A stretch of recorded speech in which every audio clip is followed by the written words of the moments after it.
Let's get back to the outrage boiling over on Capitol Hill only hours before a potential government shutdown. Joining us now, the Democratic delegate representing the city of Washington, D.C., Eleanor Holmes Norton. Congresswoman, thanks very much for coming in.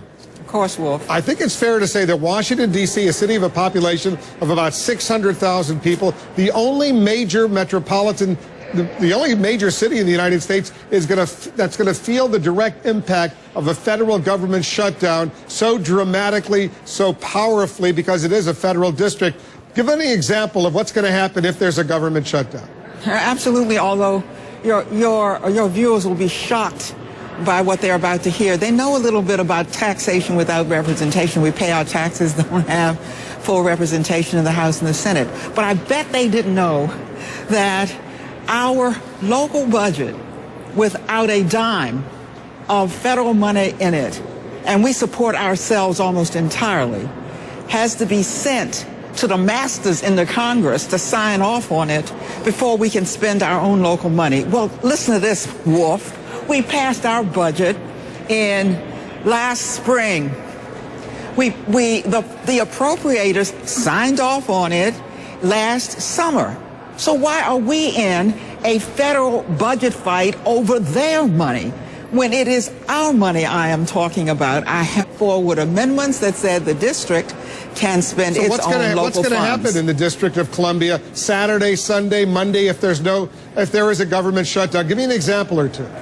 I'll give you some dramatic ones. How about the shutdown of the D.C. government itself?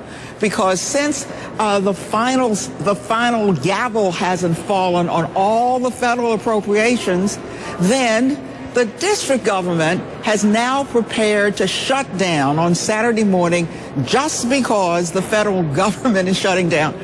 We are at the height of the tourist season, the Cherry Blossom Festival. That has been severely curtailed because of the federal shutdown. 3 million people come here just in 1 month for the cherry blossoms. Our mayor has had to put out a list of agencies that will be open and a list of agencies that won't be open. Trash collection. Will there be any trash collection in the District of Columbia?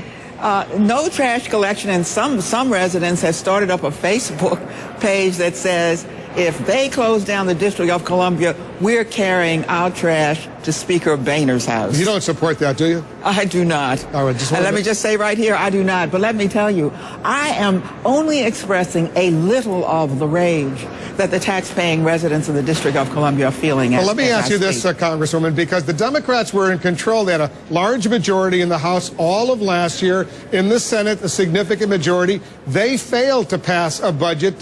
Don't the Democrats deserve a lot of the blame for this current impasse? Absolutely not, because the Democrats would never have held our budget up here. Why didn't they pass the budget? Well, that doesn't have anything to do with us. This is our local money. All it would take is the Democrats in the Senate are ready to agree. The president is ready to sign but they could have done this anytime last year. Wait a minute. An amendment that said, while we're fighting it out on the federal budget, we will let the district spend its own local funds. That's all I'm asking. I'm not in this fight.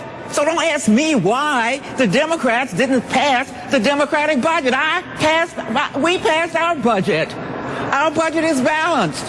The only issue before the Senate and the House is, can we spend our local money? It doesn't have anything to do with their budget. They can go on from now until Timbuktu.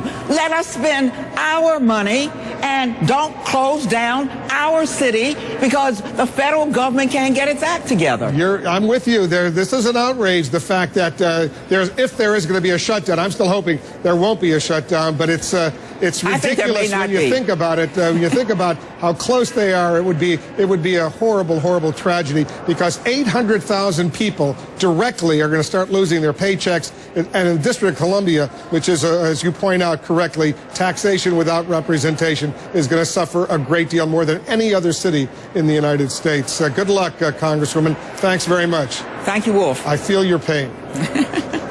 Concerns within